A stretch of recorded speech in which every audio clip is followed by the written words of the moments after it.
نام ہے اتباع کا. کس کی اتباع؟ اللہ کی اتباع. قرآن نے کہا نا اللہ تعالیٰ نے قل اطیعوا اللہ واطیعوا الرسول، اللہ کی اتباع اور اس کے رسول کی اتباع.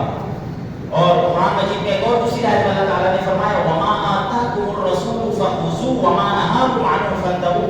اللہ کے نبی صلی اللہ علیہ وسلم جو تم کو دے وہ لے لو اور جس سے تم کو منع کرے اس سے رک جاؤ. لیکن ہم کیا کرتے ہیں؟ ہمارا کیا طرز عمل ہے؟ ہم یہ دیکھتے ہیں کہ یار یہ چیز یہ میرے دل میں آ رہی ہے میں یہ کر لیتا ہوں. یہ نہیں دیکھتے کہ وقت کا تقاضا کیا ہے، وقت کا مطالبہ کیا ہے، وقت ہم سے چاہتا کیا ہے. اور اس کے ساتھ میں نے حدیث پڑھی من سلم المسلمون من لسانه ويده. اللہ کے نبی صلی اللہ علیہ وسلم نے فرمایا حقیقی معنوں میں مسلمان وہ ہے جس کی لفظشوں سے، جس کی زبان کی اور ہاتھ کی لفظشوں سے مسلمان محفوظ رہیں. دیکھو ایک تو مسلمان نماز روزہ کر لیا ہمارے یہاں اس کو دین تصور کیا جاتا ہے. بس جو نماز روزہ کر رہے ہیں ہم کہتے ہیں یہ بہت بڑا دیندار آدمی ہے. نہیں میرے بھائیوں بزرگوں دوستو، دین کا معیار معاملات بھی ہیں، معاشرت بھی ہے، عقائد بھی ہیں. اگر دین عبادت تو صرف دین کا ایک حصہ ہے، ایک چوتھائی حصہ ہے، باقی تین حصے اور بھی ہیں. اگر ہم نے اس میں کوشش نہ کی، اگر ہم نے اس میں اپنے آپ کو ڈھالنے کی کوشش نہ کی تو صرف نماز اور روزہ ہماری نجات کے لیے کافی نہیں. اور آج اس حدیث پر جو آغازات کو میں نے ابھی ترجمہ کر کے بتائی، اس پر عمل کا فقدان ہوا. کسی کو تکلیف پہنچانا زبان سے، ہاتھ سے، انسان اس کو کچھ سمجھتے ہی نہیں. کسی کے ساتھ تمسخر کرنا، اللہ کے نبی صلی اللہ علیہ وسلم نے فرمایا کثرت المزاح تجلب العداوہ. کثرت مزاح انسان دوسرے کے ساتھ کرتا ہے، اس کی عزت نفس مجروح کرتا ہے. اور ہم اس کو یہ کہتے ہیں میں تو مذاق کر رہا تھا. اور اللہ کے نبی نے فرمایا کہ زیادہ مزاح یہ کس کو کھینچ لاتی ہے؟ عداوت، دشمنی، بغاوت کو کھینچ لاتی ہے. تو میرے بھائیوں بزرگوں دوستو، ہمیں اس بات پر توجہ دینی چاہیے کہ ہمارے زبان سے کسی کو تکلیف تو نہیں ہو رہی، ہمارے قول و فعل عمل سے کسی کی تکلیف تو نہیں ہو رہی. اگر خدا نہ خواستہ تکلیف ہو رہی ہے اور ہم صرف دین اس کو سمجھ بیٹھے ہیں کہ صرف نماز روزہ کر رہے ہیں، باقی ہمارے اعمال سے کسی کو کچھ بھی ہو رہا ہے ہمیں پرواہ نہیں، تو یہ دینداری نہیں ہے، یہ منچاہی ہے، یہ اپنا دل کا شوق پورا کرنا ہے، یہ دین پر عمل نہیں ہے. حضرت عمر فاروق رضی اللہ عنہ کے دور میں ایک واعظ خطیب وعظ کرنے والا شخص آتا تھا مسجد نبوی میں اور آ کر وعظ کہتا تھا. اور ساتھ ہی حضرت عائشہ رضی اللہ عنہ کا جو حجرہ تھا اس کے قریب آ کر وعظ کہتا تھا. لوگ جمع ہو جاتے بات اس کی سنتے. تو وہ صاحب جو تھے ان کی آواز اونچی تھی، تو حضرت عائشہ رضی اللہ عنہ کے حجرے میں جاتی، ان کی بعض اوقات نیند میں خلل پڑتا، بعض اوقات اور کسی تلاوت کرنے کی اس میں خلل پڑتا. تو حضرت عائشہ نے حضرت عمر فاروق سے شکایت کی کہ بھائی اس طرح یہاں کوئی صاحب آتے ہیں اور وہ آ کر واعظ کرتے ہیں، میرے معمولات زندگی میں خلل پڑتا ہے. دیکھو اب یہ شخص واعظ کہہ رہا ہے، کوئی دنیا کا کام ہے، کوئی تکلیف نہیں دے رہا ہے، لیکن ایک تکلیف کا ذریعہ بن رہی ہے یہ بات. تو حضرت عمر فاروق نے صاحب کو بلایا اور کہا کہ بھائی یہ یہاں واعظ جو ہے وہ کہیں تھوڑا سا دور ہو کے دیا کرو یا نہ دو، کیونکہ اس سے لوگوں کو تکلیف ہو رہی ہے. وہ صاحب منع ہو گئے. لیکن چونکہ بعض اوقات انسان کے اندر کسی عمل کا شوق ہوتا ہے، انسان منع کرنے کے باوجود بھی منع نہیں ہوتا. تو کچھ عرصے بعد انہوں نے پھر وہ سلسلہ شروع کر لیا. پھر حضرت عمر فاروق نے پھر بلایا اور حضرت عمر فاروق نے فرمایا کہ اگر آئندہ یہ عمل کیا تو میں تم پر لکڑی کی چھڑی توڑ دوں گا. تو کیا یہ واقعہ یہ نبی صلی اللہ علیہ وسلم کے صحابی جن کے بارے میں اللہ کے نبی نے فرمایا علیکم بسنتی و سنت الخلفاء الراشدین المہدیین، خلفاء راشدین کی سنت، میری سنت اور خلفاء راشدین کی سنت کو لازم پکڑ لو. وہ یہ کہہ رہے ہیں کہ کوئی گناہ کا کام نہیں کر رہے تھے، صرف کیا مسجد میں واعظ کر رہے تھے، دوسرے سے لوگوں تک آواز پہنچ رہی تھی تو تکلیف کا باعث بن رہی تھی. تو حضرت عمر فاروق رضی اللہ عنہ نے اس بات پر پابندی لگوائی. یہ واقعہ ہمارے لیے پیغام ہے، یہ واقعہ ہمارے لیے درس ہمیں یہ دے رہا ہے کہ انسان تکلیف سے بچے. دینی امور میں بھی, دینی امور کبھی کوئی کام کر رہے انسان کی کوشش کرے میرے ذات و سائر سے کسی کو تکلیف نہ پہنچے. ایک اور مثال لے لیں. آج ہمارے یہاں عام معمول مساجد میں جہاں چاہتے ہیں نیت مان لیتے اللہ کو. حالانکہ نبی صلی اللہ علیہ وسلم کا یہ فرمانا ہے ایسی جگہ انسان نماز پڑھے کہ دوسرے کو تکلیف نہ ہو. کوئی ستون دیکھ کر, کوئی دیوار آگے دیکھ کر, کوئی جگہ ایسے راستے میں یہ نہیں کہ جہیں بھی جہاں کے آدمی کھڑا ہو جائے اللہ اکبر نماز کی نیت مان. یہ تکلیف کا باعث بنے گی. اگرچہ جو سامنے سے گزرنے والا ہے اس کو تو نبی نے منع فرمایا, اور کہ حدیث میں آتا ہے کہ آپ صلی اللہ علیہ وسلم نے فرمایا کہ اگر گزرنے والے کو پتہ چل جاتا کہ کتنا گناہ مل رہا ہے تو وہ 40 کھڑا رہتا. ابھی کہتے ہیں مجھے نہیں پتہ چلا اللہ کے نبی نے 40 دن کہا, 40 سال کہا یا کتنا کہا, لیکن 40 کا عدد آپ نے استعمال فرمایا. تو اس کے لیے تو یہ حکم ہے سامنے سے نہ گزرو, لیکن جو پڑھ رہا ہے اصل کام اس کا ہے بھائی آپ ایسی جگہ دیکھ کر نماز کی نیت مانو وہ گزرنا نہ ہو, دوسروں کو تکلیف نہ پہنچے. اور آج کل ہم عام ہمارے معاملات میں دوسروں کو تکلیف پہنچانا ایک محبوب مشغلہ بن چکا ہے. کہتے ہیں آپ اس کے ساتھ تھوڑا سا گپ شپ لگاتے ہیں, اس کے ساتھ تمسخر کرتے ہیں. حالانکہ یہ تمسخر کرنا, کسی کو تکلیف پہنچانا, یہ دین اس کا حکم نہیں دیتا ہے. انسان کی یہ منچاہی ہے, دین نے کہیں نہیں کہا. اللہ کے نبی صلی اللہ علیہ وسلم کے بارگاہ میں 2 عورتوں کا تذکرہ ہوا کہ پوچھنے والے نے پوچھا ایک عورت ہے, اس کے پڑوسی اس سے بہت ہے تو نماز اور روزہ کرتی ہے لیکن پڑوسی اس سے بہت تنگ ہے. اللہ کے نبی صلی اللہ علیہ وسلم نے فرمایا یہ جہنمی عورت ہے. کیوں؟ پڑوسی تنگ ہے, اس سے ان کی دل آزاری ہو رہی ہے, اس وجہ سے آپ نے جہنمی عورت قرار دیا اس کو, کس وجہ سے یہ تکلیف نہ پہنچے. اور جبکہ دوسری طرف ایک عورت کا تذکرہ ہوا اللہ کے نبی سے کہ وہ نماز روزے میں اتنی پابند تو نہیں ہے لیکن اس کے پڑوسیوں سے اس سے خوش ہے, کوئی تکلیف نہیں دیتی, کوئی زحمت نہیں کرتی ہے. تو اللہ کے نبی صلی اللہ علیہ وسلم نے فرمایا یہ جنتی عورت ہے. یہ ہے دین کا پیغام. کہیں بھی انسان یہ کوشش کرے, یہ دیکھے کہ میرا قول فعل عمل چاہے دین کا ہے یا دنیا کا ہے, اس سے کسی کو تکلیف تو نہیں پہنچ رہی ہے. اللہ کے نبی صلی اللہ علیہ وسلم نے فرمایا لا یؤمن احدکم حتی یحب لاخیہ ما یحب لنفسہ.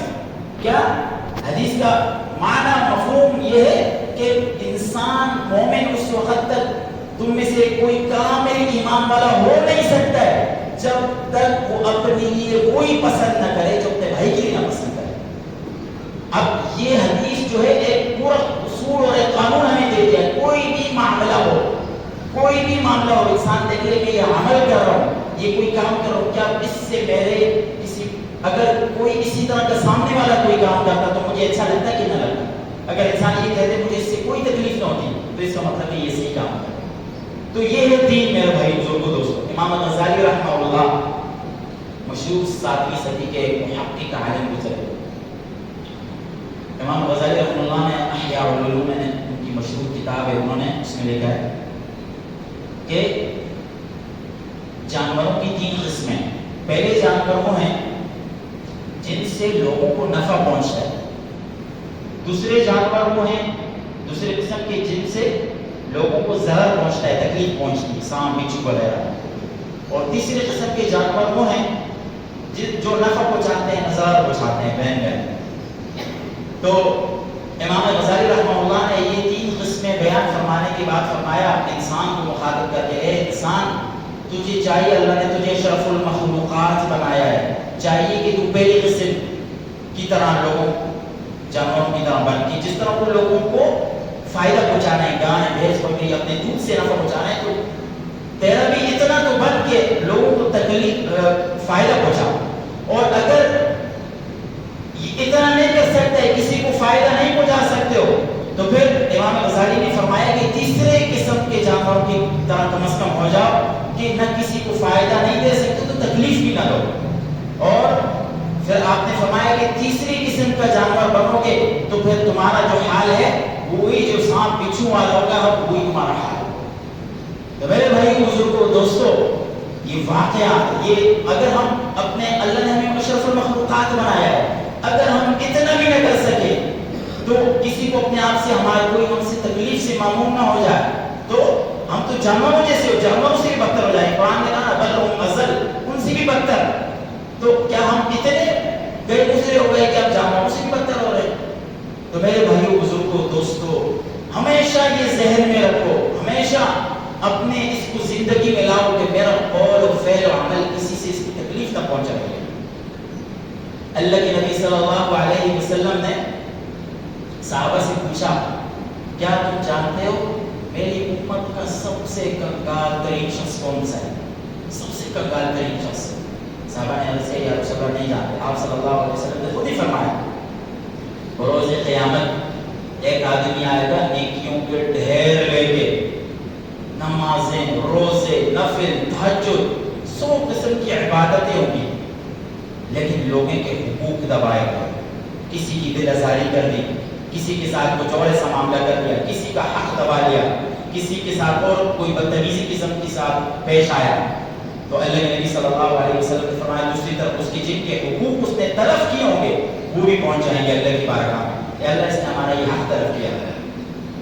اب ایک طرف تو وہ نیکیوں کے ڈھیر لے کے آیا ہے، دوسری طرف سائلین کھڑے ہیں. تو اللہ تعالیٰ فرشتے اس سے کہیں گے جو جس کا حق اس نے دنیا میں کمال کیا تھا دیتے جاؤ اس کے نیکیوں میں سے. وہاں کی آخرت کی کرنسی تو یہ کرنسی نہیں ہے، آخرت کی کرنسی نیکیوں کی کرنسی ہے. جو بھی کچھ یہاں اچھا جزا سزا ملی وہ نیکیوں کی صورت میں وہاں اسٹور ہو رہی ہے.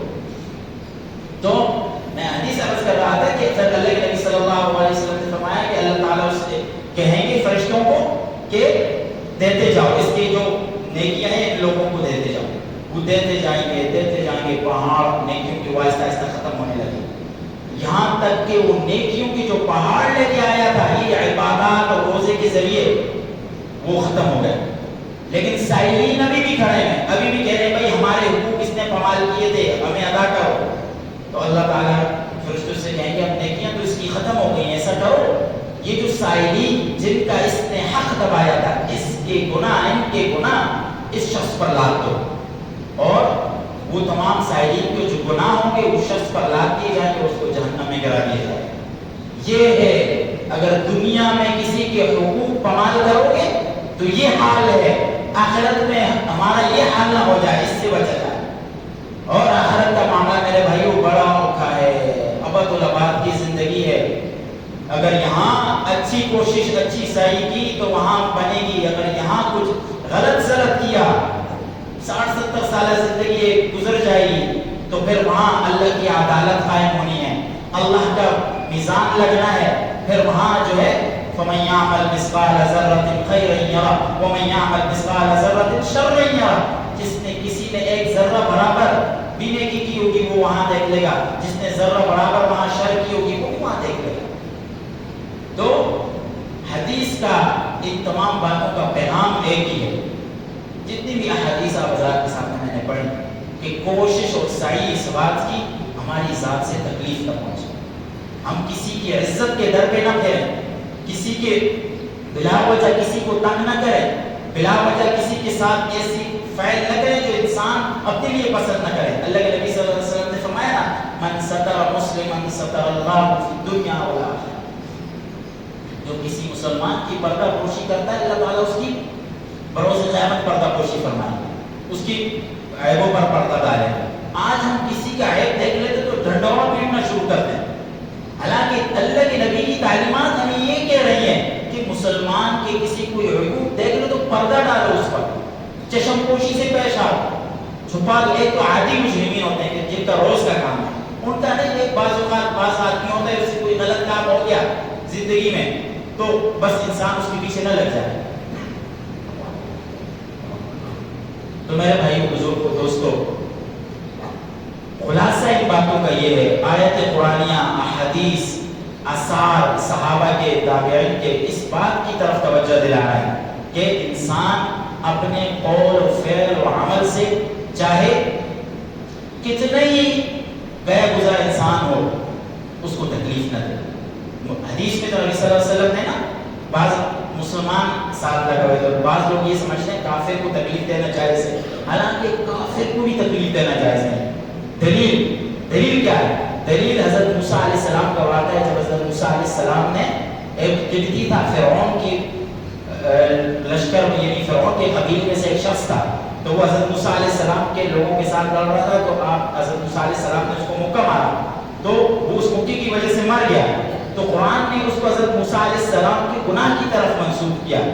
تو اگر دیکھو اس قرآن کے وہ الفاظ کی وجہ سے، اللہ تعالیٰ کے ان الفاظ کی وجہ سے کسی غیر مسلم کو بھی تکلیف دینا جائز نہیں ہے، اور چاہے کہ ایک مسلمان عالی مومن والا انسان، مومن بندہ، اس کو تکلیف دی جائے، ستایا جائے بلا وجہ، تو خسرت دنیا والآخرہ کا وہ مستحق بن جائے، دنیا میں بھی گھاٹا ہوگا، آخرت میں بھی گھاٹا ہوگا۔ آپ حضرات کے سامنے حدیث میں نے پڑھ دی کہ اللہ تعالیٰ وہاں بھی ذلیل و رسوائی اس کی مقدر بنا دیں گے، اور دنیا میں بھی اللہ تعالیٰ اس کے لیے ذلت و رسوائی مقدر بنا دیں گے۔ حدیث میں اللہ کے نبی صلی اللہ علیہ وسلم نے فرمایا نا، جو شخص بلا وجہ کسی کی عزت کے در پہ رہتا ہے تو اللہ تعالیٰ اس کو اس کے گھر میں بیٹھے بیٹھے ذلیل کر دیتا ہے، اور اللہ کی ذات احکم الحاکمین ہے، ہر چیز پر قدرت ہے، اس کو باہر نکلنے کی بھی اللہ اتنی وہ نہیں ہوگی کہ اللہ تعالیٰ اس کو گھر میں بیٹھے بیٹھے ذلیل کرے۔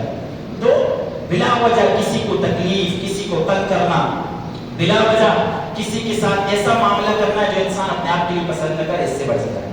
تو اللہ تعالیٰ سے دعا کی جائے اللہ تعالیٰ ہم سب کو دین اسلام پر چلنے والا بنائے، اس کے احکام کی تعمیل کرنے والا بنائے، اور ہمارے ہاتھ پاؤں سے اور اپنے مسلمان بھائیوں کو تکلیف پہنچائے، تکلیف سے بچنے والا بنائے، تکلیف سے بچانے والا بنائے۔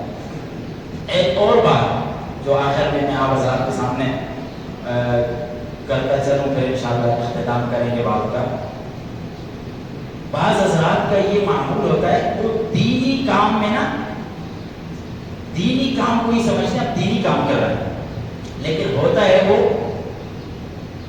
کسی سے بلا، یعنی اختیاری ان کا نہیں ہوتا ہے، لیکن تکلیف پہنچ رہی ہوتی ہے۔ مثال اس کی جیسے انسان مسجد میں آ کے زور زور سے قرآن مجید کی تلاوت کرنا شروع کرے، حالانکہ مسجد میں قرآن مجید کی تلاوت کرنی چاہیے، لیکن دیکھیں کوئی نماز میں مشغول تو نہیں ہے، کوئی اور دوسرے ذکر اذکار میں تو نہیں رہا کہ میں نے زور زور سے تلاوت کی، اس کو تکلیف پہنچ رہی، تو اس سے بھی بچا رہا۔ دیکھو قرآن کی تلاوت کا اتنا بڑا محبوب عمل ہے، لیکن شریعت نے یہاں بھی کیا کہا کہ انسان اپنے آپ کو دینی امور سے بھی اگر کسی کو تکلیف ہو رہی اس سے بچے۔